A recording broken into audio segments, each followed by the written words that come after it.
السلام علیکم ورحمۃ اللہ وبرکاتہ۔ شروع کرتے ہیں آپ کے سوالوں کے جوابات کا سلسلہ۔ پہلا کمنٹ ہے، ایک سوال تو نہیں ہے، سوال سمجھ لیں آپ اسے۔ وہ بھائی شاہد جمال انصاری صاحب کا ہے، اور انہوں نے ایک سوال یہ کیا ہے: السلام علیکم مفتی صاحب۔ وعلیکم السلام ورحمۃ اللہ وبرکاتہ۔ آپ سے ایک بات کہنی ہے کہ فرائیڈے کمنٹ باکس کیوں نہیں آ رہا ہے؟ ہم سب فیملی کو بہت انتظار رہتا ہے، یا آپ کی کوئی مجبوری ہے، یا ٹائم نہیں ملتا؟ بتائیں ضرور۔ دیکھیں، بات یہی صحیح ہے کہ وقت کی اس وقت بہت قلت ہے، جس کی وجہ سے کبھی کبھی ایسا ہوتا ہے کہ سنڈے کمنٹ باکس وہ فرائیڈے کمنٹ باکس آپ کا لیٹ ہو جاتا ہے کہ ہم آپ سے ملاقات کر پاتے ہیں سنیچر کو۔ کبھی کبھی ایسا ہوتا ہے، اور آج تو اتوار ہو گیا لیکن آپ کا فرائیڈے کمنٹ باکس نہیں آیا۔ کوئی نہیں، آپ کے سوال انشاءاللہ آج لے لیے جائیں گے۔ تو بس یہی وجہ ہے کہ مشغولیت ہے اور ٹائم نہیں ہے، اس وجہ سے ایسا ہو جاتا ہے۔ بہرحال ان کا پھر سوال یہ ہے: ماشاء اللہ، السلام علیکم مفتی صاحب، آپ سے کہنا ہے کہ عید الاضحیٰ یعنی بقرعید آنے والی ہے، مفتی صاحب صحیح نام کیا ہے؟ عید الاضحیٰ یا عید الضحیٰ بتائیں، اور کیا کیا فضیلت ہے بقرعید کی بتائیں۔ نام تو صحیح عید الاضحیٰ ہے، اور رہی فضیلت کی بات تو انشاءاللہ وقت قریب آتا جائے گا، جیسے جیسے ویسے ہی آپ کو عید الاضحیٰ کے مسائل و فضائل انشاءاللہ بیان کر دیے جائیں گے۔ اس کے بعد بھائی صاحب عالم سوال کر رہے ہیں: السلام علیکم مولانا صاحب۔ وعلیکم السلام ورحمۃ اللہ وبرکاتہ۔ میرا سوال یہ ہے کہ شادی کے ولیمے میں کم از کم کتنے افراد کو کھانا کھلانے سے ولیمہ ادا ہو جاتا ہے؟ ہماری جو ٹیم ہے علماء کرام کی، آپ ان کو کھانا کھلا دیں بس ولیمہ ہو جائے گا۔ یہ تو بس ایسی جو ہے مزاح آپ سے کیا ہے۔ آپ جتنے لوگوں کو کھلا دیں کوئی مسئلہ نہیں ہے، جتنی آپ کو استطاعت ہو، بس اس کے لیے کوئی پابندی نہیں ہے کہ آپ 40 یا 50 لوگوں کو یا 400 لوگوں کو کھلائیں۔ اس کے بعد محترمہ ذکیہ قمر سوال کر رہی ہیں: مفتی صاحب، کیا مہندی لگانے کے پیسے لینا جائز ہے؟ جیسے کسی دلہن کو مہندی لگانے پر، یا پھر ثواب کی نیت سے لگانا چاہیے اور پیسے نہیں لینا چاہیے؟ سارے کام صرف ثواب ہی کے لیے نہیں کرنا چاہیے، کچھ پیسے وغیرہ بھی لینا چاہیے، کیونکہ آپ اس دنیا میں ہیں، اور اس وجہ سے بھی کہ اگر آپ سارے کام فری میں کرتے ہیں اللہ کی رضا کی خاطر، یقیناً آپ کو اس پر ثواب ملتا ہے، لیکن سامنے والے کو اس کی قدر نہیں ہوتی، اہمیت نہیں ہوتی ہے۔ تو سارے کام صرف ثواب ہی کے لیے کیے جائیں تو میں سمجھتا ہوں اس زمانے میں تھوڑا سا ناجائز اور گناہ تو نہیں ہے، لیکن بہتر یہی ہے کہ آپ جس کا کام کر رہے ہیں اس سے پیسے بھی لیں تاکہ اس کو اہمیت ہو، اور صرف پیسے ہی کے لیے کام کیا جائے یہ تو یقیناً برا ہے۔ اس کی ایک مثال دے دوں، جیسے آپ مہندی لگانے جا رہی ہیں کسی ایسی لڑکی کی جس کے پاس پیسے نہیں ہیں مہندی کے لیے، تو اگر آپ کو ایسا لگتا ہے کہ مہندی لگانے کے جو چارج ہوتا ہے وہ یہ نہیں دے پائے گی، تو آپ اس سے مانگیں نا، جو وہ دے دے وہ آپ خوشی سے لے لیں۔ اور جو لوگ ہیں جن کے پاس پیسہ ہے، جو پیسہ خرچ کرتے ہیں، جو بیوٹی پارلرس جاتی ہیں، وہ اگر آپ کو بلاتی ہیں مہندی لگانے کے لیے تو آپ بالکل اپنے حساب سے اس سے پیسے لیں، کوئی مسئلہ نہیں ہے۔ اس کے بعد یہ کہیں دوسرا سوال یہ ہے کہ مہندی لگانا سنت ہے یا کوئی فضیلت ہے مہندی لگانے کی؟ عورتوں کو زینت اختیار کرنے کے لیے اپنے شوہر کے واسطے مہندی لگانا چاہیے، شوہر کے لیے زینت اختیار کرنا یہ ثواب کا کام ہے، تو مہندی لگائیں گی انشاءاللہ اس پر بھی ثواب ہوگا۔ اور مردوں کو داڑھی پر جو ہے مہندی لگانا درست ہے، اجازت ہے، اس کی مستحب ہے کہ لگا لیں داڑھی پر، اسی طرح سر کے بالوں پر۔ مردوں کو ہاتھ اور پیروں پر بغیر عذر کے مہندی نہیں لگانا چاہیے، اور آج کل جو عورتوں کی طرح ہاتھ بنائے پھر رہے ہیں انہیں بس کیا کہا جائے، کچھ بھی نہیں کہا جائے، بس باقی آپ سمجھ رہے ہیں، اس کی بالکل بھی اجازت نہیں ہے، اور مرد ہو کر عورتوں جیسے ہاتھ بنانا سمجھ سے باہر ہے۔ کہ مہندی سے انہوں نے اپنے یہاں سے لے کر یہاں تک ہاتھ سجائے ہوئے ہوتے ہیں، اس پر ڈیزائننگ بنی ہوئی ہوتی ہے، تو یہ بالکل بھی اجازت اس کی نہیں ہے، یہ جائز نہیں ہے بالکل کہ مردوں کو ایسا کام کریں کہ مرد اس طرح کی مہندی لگائے۔ بہرحال اس کے بعد ان کا یہ کہنا ہے کہ مفتی صاحب، کیا عورت کی آواز کا بھی پردہ ہے؟ کیا ہم مائک پر بیان یا تقریر نہیں کر سکتے ہیں؟ دین کا کام خواتین کیسے کریں پلیز بتائیں۔ ایسی جگہ پر جہاں سننے والی صرف خواتین ہو تو وہاں آپ مائک پر بالکل بیان کر سکتی ہیں، کوئی حرج کی بات نہیں ہے۔ اس کے بعد ان کا سوال ہے: مفتی صاحب، صحیح بخاری اور مسلم کی حدیث کی کتاب یا مشکوٰۃ شریف کی کتاب گھر میں تعلیم کر سکتے ہیں؟ بہت ضروری سوال ہے۔ آپ حدیث کی تعلیم اگر کرنا چاہ رہے ہیں تو آپ معارف الحدیث مولانا منظور نعمانی صاحب کی غالباً، تو وہ میں آپ کو دکھا بھی دوں گا، وہ آپ جو ہے وہ منگا لیں، وہ پڑھیں، وہ آپ کے لیے بہتر رہے گا، کیونکہ بخاری مسلم وغیرہ یہ عربی میں ہیں، تو آپ عربی میں تو میرے خیال سے نہیں پڑھ سکتی ہیں، اور اردو میں جس کا بھی ٹرانسلیشن آپ لیں گی تو اس میں بات مکمل نہیں ہوتی، صرف ترجمے میں، تو ترجمے سے آپ کیا سمجھیں گی، کیا سمجھائیں گی؟ اس لیے بہتر یہ ہے کہ آپ معارف الحدیث ہی منگا لیں۔ اس کے بعد سوال ان کا: مفتی صاحب، قرآن کی تفسیر کیسے یاد رکھیں؟ برائے مہربانی کوئی طریقہ بتائیں۔ تو اس کا ایک طریقہ تو یہ ہے کہ آپ باقاعدہ عربی گرامر کو سیکھیں، اس کے لیے وقت بہت زیادہ چاہیے۔ دوسرا ایک اس کے لیے مدرسے بھی آپ کو جانا پڑے گا۔ دوسرا ایک طریقہ ہے کہ آپ کو قرآن کریم کا ترجمہ اس قدر سکھایا جا سکتا ہے کہ ورڈ ٹو ورڈ آپ کو سمجھا دیا جائے، آپ کو سمجھ آنے لگے گا، اتنا تو ہو سکتا ہے، تو اس کے لیے آپ تھوڑی سی محنت کریں گے باقی انشاءاللہ ہم کوشش کر سکتے ہیں تو اس طرح ہم آپ کو قرآن کریم جو ہے پڑھا سکتے ہیں کہ آپ ورڈ ٹو ورڈ قرآن کریم کا ترجمہ یاد کر لیں۔ اس کے بعد ان کا یہ کہنا، مفتی صاحب ہمارے نبی کی سیرت پر اور اہل بیت کی سیرت پر کوئی کتاب کا نام بتائیں جس کی تعلیم ہم گھر میں کر سکتے ہیں۔ تو آپ سیرت النبی صلی اللہ علیہ وسلم، علامہ شبلی نعمانی رحمۃ اللہ علیہ اور علامہ سید سلیمان ندوی رحمۃ اللہ علیہ، ان دونوں کی کتابیں، یہ دونوں کی کتابیں، اس طرح ایک اور کتاب ہے سید المصطفیٰ حضرت مولانا محمد ادریس کاندھلوی صاحب رحمۃ اللہ علیہ کی غالباً۔ تو یہ کتابیں، ان میں سے آپ کوئی بھی ایک پہلے منگا لیں، پھر دوسری تیسری، تینوں میں الگ الگ باتیں، اور یہ بہت ضروری ہے کہ آپ ان کو پڑھ لیں۔ تو آپ یہ کتاب پڑھ لیں انشاءاللہ، ان سے آپ کو بہت فائدہ ہوگا۔ باقی سیرت اہل بیت پر وہ کتاب آپ کو بعد میں بتا دی جائے گی۔ ابھی فی الحال آپ اپنے درس میں 2 کتابیں شامل کر لیں، ایک معارف الحدیث مولانا منظور نعمانی صاحب کی، اور ایک یہ سیرت النبی میں سے، ان میں سے تینوں میں سے کوئی بھی ایک کتاب۔ اس کے بعد بھائی شاہد جمال انصاری صاحب کا سوال ہے، السلام علیکم مفتی صاحب۔ وعلیکم السلام ورحمۃ اللہ وبرکاتہ۔ یہ بتائیں کہ حضرت عباس رضی اللہ تعالیٰ عنہ حضرت حسین رضی اللہ تعالیٰ عنہ کے کون ہیں؟ حضرت عباس رضی اللہ تعالیٰ عنہ حضرت نبی کریم صلی اللہ علیہ وسلم کے چچا ہیں، اور حضرت حسین رضی اللہ تعالیٰ عنہ نبی کریم صلی اللہ علیہ وسلم کے نواسے ہیں۔ تو آپ اسی سے اندازہ لگا لیں کہ حضرت عباس رضی اللہ تعالیٰ عنہ حضرت حسین رضی اللہ تعالیٰ عنہ کے رشتے میں کون ہوتے ہیں۔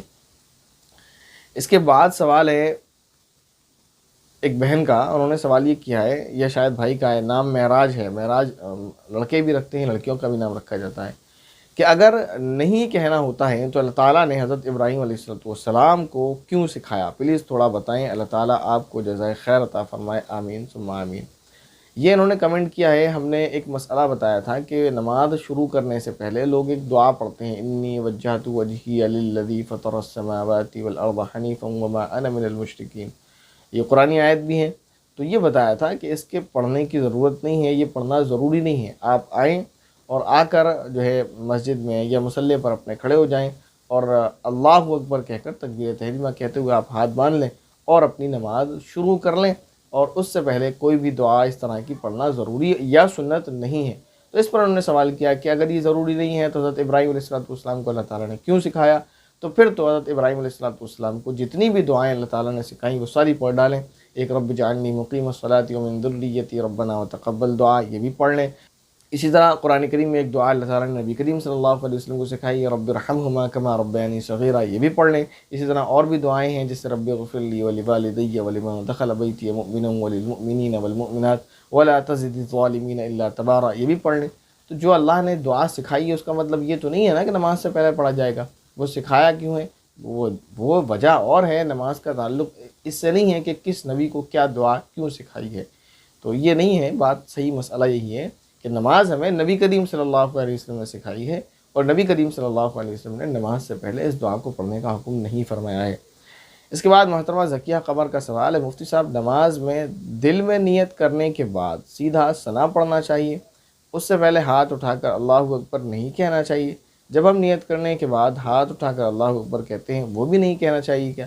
انہیں شاید کسی ویڈیو میں جو ہے مس انڈرسٹینڈنگ ہوئی ہے، نہ سمجھ سکی ہیں یہ بات کو صحیح سے، یا شاید میں وہاں سمجھا نہیں سکا ہوں۔ تو یہ کہہ رہی ہیں کہ ان کو میری کسی ویڈیو سے ایسا لگ رہا ہے کہ نیت کرنے کے بعد سیدھے ثنا پڑھنا چاہیے، ہاتھ اٹھا کر تکبیر بھی نہیں کہنا چاہیے۔ تو یہ غلط سمجھا ہے انہوں نے، ایسا نہیں ہے۔ میں اپنی بات کو پھر واضح کر دوں، جیسے ابھی کہا ہے کہ نماز سے پہلے جو زبان سے لوگ دعا پڑھتے ہیں الگ الگ طریقے کی، یا زبان سے یوں کہتے ہیں کہ نیت کرتا ہوں میں 4 رکعت نماز وغیرہ وغیرہ، ان سب کی ضرورت نہیں ہے۔ آپ اپنے مصلی پر آئیں، اپنی مسجد میں جا نماز پر کھڑے ہوں، اور اللہ اکبر کہتے ہوئے ہاتھ کانوں تک اٹھائیں اور باندھ لیں، کیونکہ نیت آپ کی پہلے سے ہی ہے۔ اس کے بعد ایک سوال ہے، مفتی صاحب بیٹی کی شادی کے بغیر حج نہیں کر سکتے ہیں؟ سوال ایک ہے لیکن اس میں 2 سوال بن جائیں گے۔ ایک سوال غریب آدمی کے تعلق سے، اور ایک سوال مالدار آدمی کے تعلق سے۔ غریب وہ جو اس کو آپ غریب سمجھتے ہیں، شریعت اس کو غریب نہیں سمجھتی، یعنی وہ غریب جس کے پاس پیسہ نہیں ہے لیکن اس نے پیسہ جوڑ کر اپنی بیٹی کی شادی کے لیے پیسہ اکٹھا کیا ہوا ہے، اس لیے میں اس کو غریب کہہ رہا ہوں۔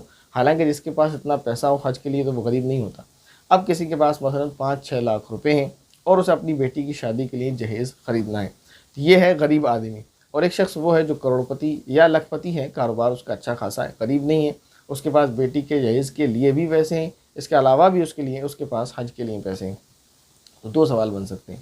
لوگ امیروں کے تعلق سے بھی یہ سمجھتے ہیں کہ لوگوں میں غلط فہمی یہ پھیلی ہوئی ہے کہ اگر بیٹی گھر میں کنواری ہے تو حج کر لو، حج ہوتا ہی نہیں، یہ غلط فہمی ہے۔ تو لوگ یہ سمجھتے ہیں پہلے بیٹی کی شادی کرنا ہے پھر حج کرنا ہے، یہ بالکل غلط بات ہے۔ اگر آپ کے پاس پیسے ہیں، آپ پر حج فرض ہو چکا ہے، آپ کو حج کرنا ہے، چاہے بیٹی ایک ہی نہیں 4 کنواری بیٹھی ہوں۔ دوسرا غریب کے تعلق سے، یعنی وہ غریب جو میں نے آپ کو بتایا اسے آپ غریب سمجھتے ہیں، شریعت جسے غریب نہیں کہتی، کہ اس کے پاس پیسہ تو ہے لیکن اتنا ہے کہ بیٹی کے جہیز لا سکتا ہے، اگر حج کرنے چلا گیا تو بیٹی کا جہیز نہیں لا سکے گا۔ تو یاد رکھیں بیٹی کا جہیز لانا ایک شرعی مسئلہ نہیں ہے، یہ تو معاشرے کی نوٹنکیاں ہیں جس میں ہم سب ایک دوسرے کو کھا رہے ہیں، ہم سارے ڈاکو ہیں۔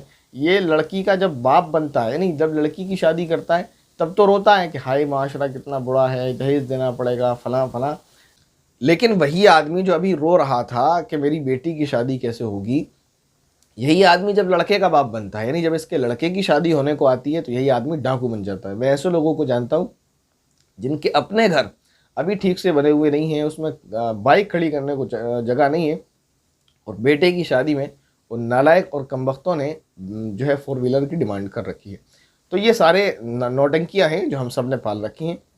ہر بیٹی کا باپ رو کر دکھاتا ہے کہ جہیز دینا پڑے گا، جہیز ایک لعنت ہے اور معاشرے میں یہ خرابی اور وہ خرابی، وہی نالائق جب بیٹے کی شادی کرتا ہے تو اسے جہیز چاہیے ہوتا ہے۔ تو یہ پورا سرکل خراب ہے ہمارا، معذرت کے ساتھ، اور بات ان لوگوں کی ہو رہی ہے جو دین سے دور ہے، خاص طور پر وہ جو علماء کرام سے جن کا رابطہ نہیں ہے۔ اس کے بعد تو یہ 2 سوال ہو گئے۔ تو پہلا تو یہی ہے کہ لوگ یہ سمجھتے ہیں کہ اگر کوئی حج کر بھی لے تو کیونکہ بیٹی کنواری ہے حج نہیں ہوگا، یہ بھی غلط فہمی، ایسا نہیں ہے۔ اور ایسے ہی لوگ یہ سمجھتے ہیں کیونکہ بیٹی کی شادی کرنا ہے تو جو پیسہ جہیز کے لیے رکھا ہوا ہے اس کی وجہ سے حج فرض نہیں ہوتا، تو یہ بھی غلط فہمی ہے۔ آپ پر حج فرض ہو چکا ہے، آپ کو حج کرنا ہے، اب آپ اپنی بیٹی کے لیے جہیز کے لیے پیسے کہاں سے لائیں گے، وہ آپ کا مسئلہ ہے، شریعت کا نہیں، کیونکہ شریعت میں جہیز کا کوئی کانسیپٹ ہے ہی نہیں۔ شریعت میں نکاح ہے سیدھا سادہ، بس اس میں لڑکی کی والوں کی طرف سے 1 روپیہ بھی خرچ نہیں ہوتا، جو خرچ ہوتا ہے لڑکے کی طرف سے ہوتا ہے، لیکن یہاں تو گنگا الٹی ہی بہہ رہی ہے۔ بہرحال اس کے بعد سوال ہے حضرت کیا یہ بات صحیح ہے جو ہمارے تبلیغ کے ساتھی بیان کرتے ہیں کہ اللہ تعالیٰ جس شخص کو 10 مرتبہ رحمت کی نظر سے دیکھتے ہیں اس کو مسجد بلاتے ہیں، اور جس کو 70 مرتبہ رحمت کی نظر سے دیکھتے ہیں اس کو اپنے راستے میں نکلنے کی توفیق عطا فرماتے ہیں؟ تو اس حدیث سے بھی تبلیغی جماعت میں نکلنے کی فضیلت ثابت ہوتی ہے؟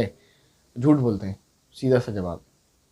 جب نہیں پتہ حدیث کے معاملے میں تھوڑا میں یہی کہوں گا، یہ نہیں کہوں گا کہ انہوں نے غلط سمجھا وغیرہ وغیرہ، جھوٹ بولتے ہیں، جھوٹ بولتے ہیں۔ جب آپ کو نہیں پتہ، جب آپ نے نہیں پڑھا، جب آپ نے کسی عالم سے نہیں سنا تو آپ کو حدیث بیان کرنے کی ضرورت کیا ہے؟ ایسی کوئی حدیث تبلیغی جماعت کی فضیلت کے لیے نہیں ہے، سیدھی سی بات ہے۔ اس کے بعد ان کا ایک اور سوال ہے کیا حدیث میں یہ بات بھی ہے کہ کسی شخص نے 12 سال امامت کی اس پر جنت واجب ہو جائے گی؟ اللہ تعالیٰ سے دعا ہے، اور آپ بھی اگر آپ کے امام صاحب کو جنت مل جائے تو کیا پریشانی، دعا کریں، لیکن 12 سال امامت پر جنت کے واجب ہونے کی کوئی فضیلت نہیں ہے۔ اللہ کی مرضی ہے کہ اللہ تعالیٰ کسی کو امام بغیر بنائے ہی جنت میں پہنچا دے، اور خدا نہ کرے جو امام بنے ہوئے ہیں اللہ ان کی بھی پکڑ فرما لے۔ تو امامت کے 10 سال یا 12 سال سے جنت کا کوئی مسئلہ نہیں ہے، ایسی کوئی حدیث نہیں ہے۔